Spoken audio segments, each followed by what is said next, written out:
The words hit me like a slap across the face, but I kept my expression neutral. June stood in our kitchen, perfectly manicured nails drumming against the marble countertop, waiting for my reaction. "I'm going to a nightclub with my ex tonight. If you don't like it, we can break up." I took a slow sip of my coffee, studying her over the rim. After 12 years of marriage, I knew that look, chin raised, eyes cold as winter glass, daring me to object. She expected me to beg, to plead, maybe even grovel a little. That's how this game usually played out. "No problem," I said. Her perfectly sculpted eyebrows shot up. "What?" "I said no problem, have fun dancing." June's mouth opened, then closed. She'd prepared for a fight, not indifference. The silence stretched between us like a taut wire. Finally, she grabbed her designer purse and stalked toward the door. "Fine, don't wait up." The moment her BMW pulled out of our driveway, I set down my coffee and got to work. 12 years of marriage teaches you things about a person, like where they hide their emergency cash, their backup hard drives, and their precious collection of designer shoes. I started in the bedroom, methodically packing her most expensive belongings into boxes. The Louboutin heels she'd maxed out our credit card for, the Chanel bag she claimed was a business necessity, the jewelry her mother had given her, each piece worth more than most people's cars. My gym owner salary had never been enough for June's tastes. She worked in PR at the local college, spinning stories for a living, but her real talent was spending money we didn't have. Tonight, she'd finally pushed too far. I loaded everything into my Jeep, including the laptop she thought I didn't know about, the one with all her private files.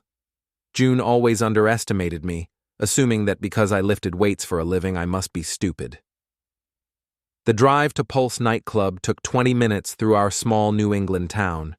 The place squatted on the edge of the Riverside district like a neon tumor, all flashing lights and bass-heavy music that rattled windows 3 blocks away. I parked across from the main entrance and pulled out my phone. "June, come outside. I have something for you." "What?" "Kian, I'm busy." "Trust me, you'll want to see this." 5 minutes later, she emerged from the club's smoky interior, looking annoyed. Behind her trailed a man I recognized from old photos, Rhett Vossen, the local DJ she'd dated before we met. He had the kind of artificially tanned skin and bleached teeth that screamed trying too hard. June's expression changed from annoyance to confusion as she spotted my Jeep loaded with boxes. Then understanding dawned, and her face went pale. "What is this?" she whispered. I climbed out, grabbed the first box, and set it at her feet. "Your freedom. You wanted to be single again, right?" The small crowd of club-goers gathering outside began to murmur. Someone pulled out a phone to record. June's carefully constructed public image was crumbling in real time. "Kian, stop. People are watching." "Let them watch." I placed another box beside the first. "Here's your jewelry, your shoes. That cash you've been hiding in the bedroom's safe." Rhett stepped forward, puffing out his chest. "Hey man, back off." "Or what?" I looked him up and down. The guy was maybe 5'8" in platform shoes, with arms like pipe cleaners. "You'll spin some aggressive music at me?" The crowd laughed. Rhett's face flushed red, but he stayed put. I leaned close to June, lowering my voice so only she could hear. "You wanted drama, sweetheart. But you forgot. I know all your secrets." Her eyes widened. "You wouldn't dare." "Try me." I walked back to my Jeep, leaving her standing there surrounded by her belongings like a garage sale nobody wanted to shop.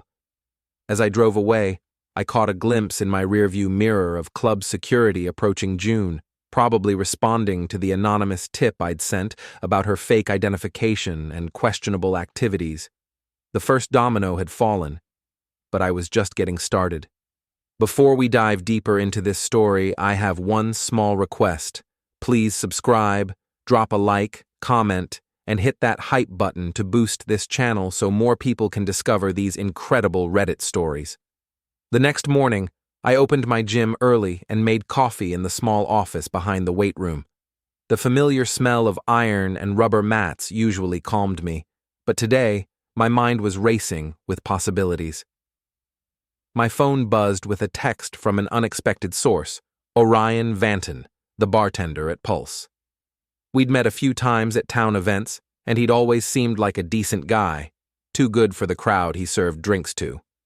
Heard about last night, can we talk? An hour later, Orion sat across from my desk, nursing a cup of coffee and looking uncomfortable. Look, I probably shouldn't be here, he began. But June's been treating my staff like garbage for months. She thinks because she works at the college, she's better than everyone else. What kind of garbage?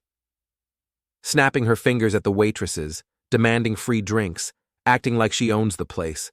Last week, she made one of my bartenders cry because her martini wasn't cold enough. I leaned back in my chair.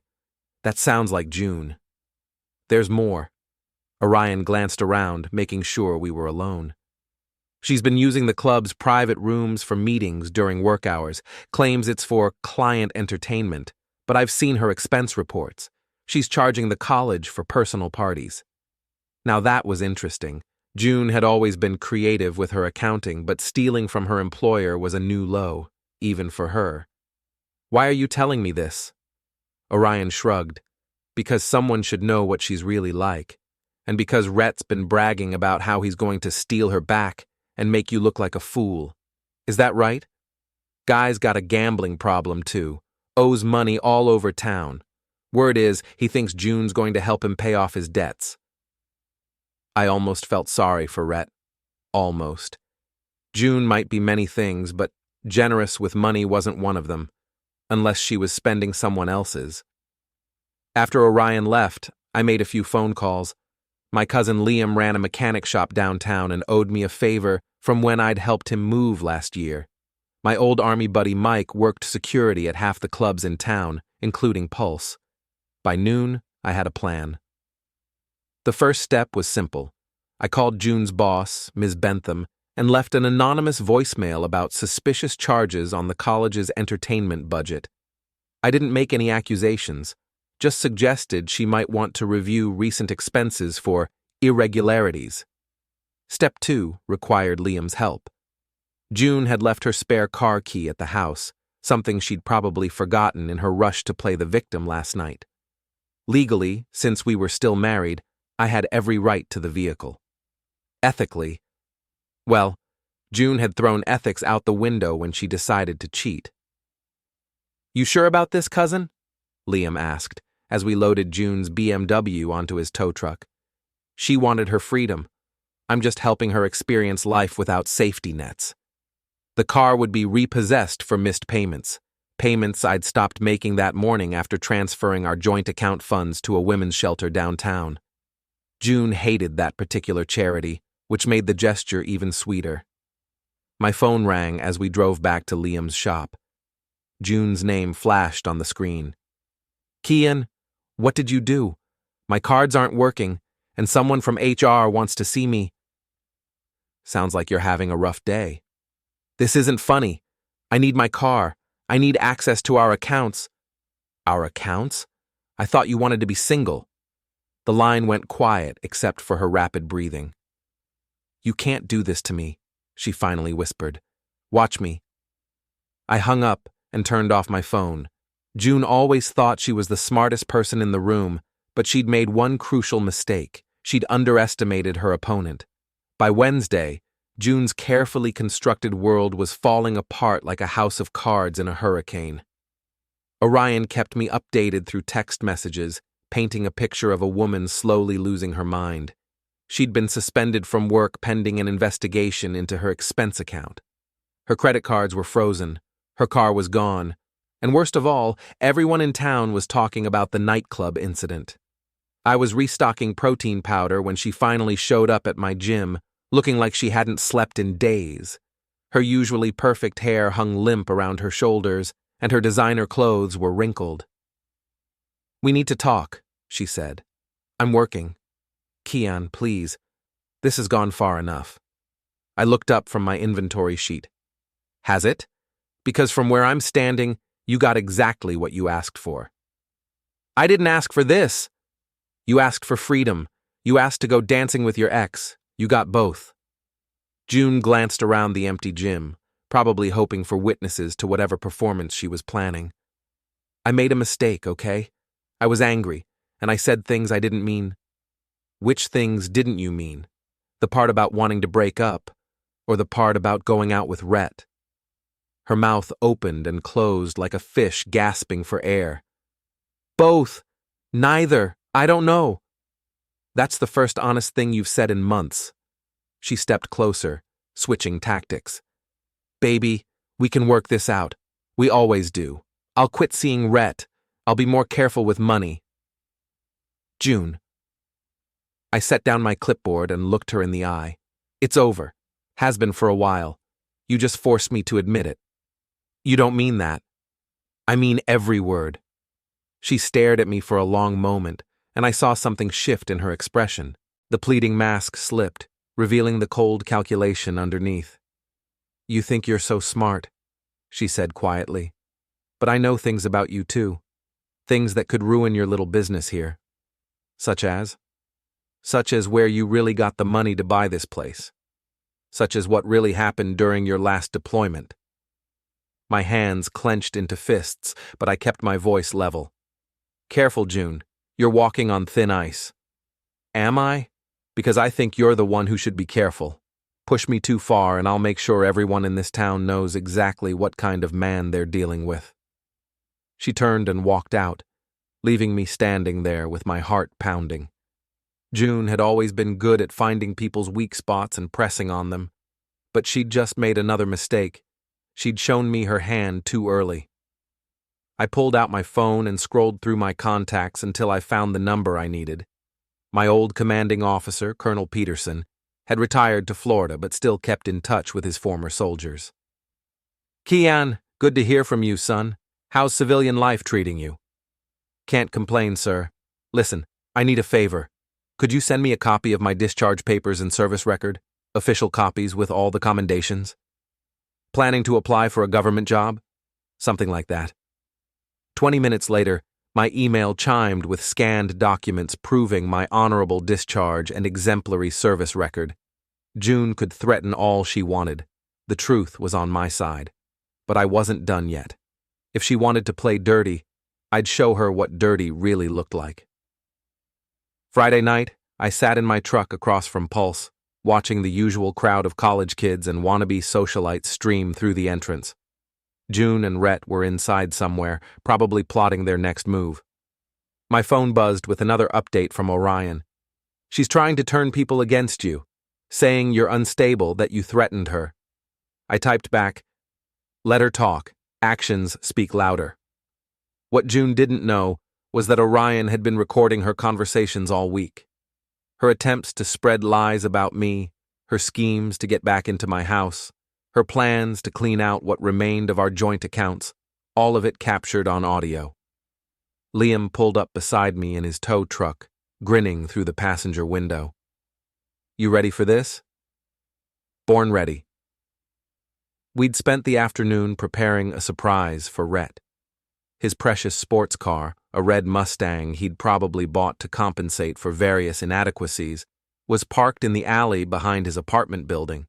Liam had already disabled it earlier, removing the battery and letting the air out of the tires. But that was just the opening act. I walked into Pulse like I owned the place, nodding to Mike at the door. The big security chief had been briefed on the situation and was more than happy to help. Apparently, Rhett had been causing problems for weeks, harassing female customers and starting fights with other men. I found them at a corner table in the VIP section, huddled together like conspirators. June saw me first, her eyes widening in panic. What are you doing here? It's a free country. I can drink wherever I want. Rhett stood up, swaying slightly. He'd obviously been working up his courage with liquid reinforcement. You need to leave, man. This is harassment. Is it? I'm just here for a drink. I signaled the bartender, not Orion, who was conveniently on break, and ordered a beer. The music pounded around us, but I could feel the tension radiating from their table like heat from a furnace. "Kian, please," June said. "Don't make a scene." "Me? Make a scene?" I laughed. That's rich coming from someone who's been spreading lies about me all week. "I haven't." "Sure you have." I pulled out my phone and played one of Orion's recordings. June's voice filled the air, clear as crystal.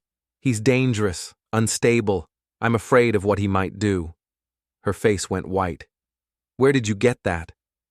Turns out people don't like being lied to, especially when they know the truth. Rhett stepped forward, trying to look intimidating. "You're recording people without consent? That's against the law." "Actually, it's not. This is a one-party consent state genius. Maybe you should worry less about the law and more about those gambling debts." His confidence cracked. "What gambling debts?" "The ones you owe to Tony Markelli. Word is, you're about 3 weeks behind on payments." Rhett's face went pale. Tony ran an underground poker game and wasn't known for his patience with slow payers. "How do you know about that?" "Small town, Rhett. People talk." I finished my beer and stood up. "Well, this has been fun, but I should get going." "Oh, and Rhett, you might want to check on your car." I walked away, leaving them staring after me in confusion and growing panic. By the time they made it to the alley, they'd find Rhett's Mustang decorated with glitter, silly string, and a few dozen raw eggs, Liam's artistic touch. But the real surprise was waiting at June's apartment. Saturday morning brought the endgame. June had been staying at a cheap motel since I'd changed the locks on our house, but she'd managed to convince her landlord to let her back into her old apartment, the one she'd kept just in case throughout our marriage. What she didn't know was that I'd been in touch with that same landlord, a man named Frank, who'd grown tired of June's late payments and complaints about everything from the water pressure to the color of the hallway carpet. "She's 3 months behind on rent," Frank had told me. "I've been trying to evict her for weeks, but she keeps making excuses." I'd offered to pay June's back rent in exchange for a small favor, access to the apartment for 30 minutes while she was out. Those 30 minutes were all I needed. When June returned from her coffee run, she found me in her living room surrounded by boxes of documents, her laptop open with spreadsheets of missing money. "Get out," she whispered. "Frank let me in," I said. "You're behind on rent." She lunged for the laptop. I closed it. "Relax. I'm here to make you an offer." "What offer?" "I know about the embezzlement. All of it. The college funds, the charity donations, the scholarship money. You've been stealing for years." Her face collapsed. "I was going to pay it back." "With what? Rhett's non-existent winnings?" "He's broke, June. He owes dangerous people." I stood. "Here's the deal. Disappear. Leave town quietly, and I won't take this to the police, the DA, the college board, or the press." "And if I refuse?" "Then Monday morning, your life goes up in flames." She sank into her chair. "Why are you doing this?" "Because you tried to humiliate me and counted on me staying weak. You forgot who I've become." "I loved you," she whispered. "No, you loved the life I gave you." I headed for the door. "You have 24 hours, she called after me. "What about Rhett? He's Tony Marcelli's problem now, and yours if you stay." That night, a text. "We're leaving tonight. Delete everything." I replied, "Already done." Not entirely true. Copies stayed with me. Monday morning, the town buzzed about their sudden escape. I opened my gym and focused on work. Orion stopped by. They left together. Tony's furious. They took the debts with them. "That's unfortunate," I said. "You're cold, Kian." "I'm practical." Later, Frank called. "June's apartment is empty. Keys on the counter. Back rent covered thanks to you."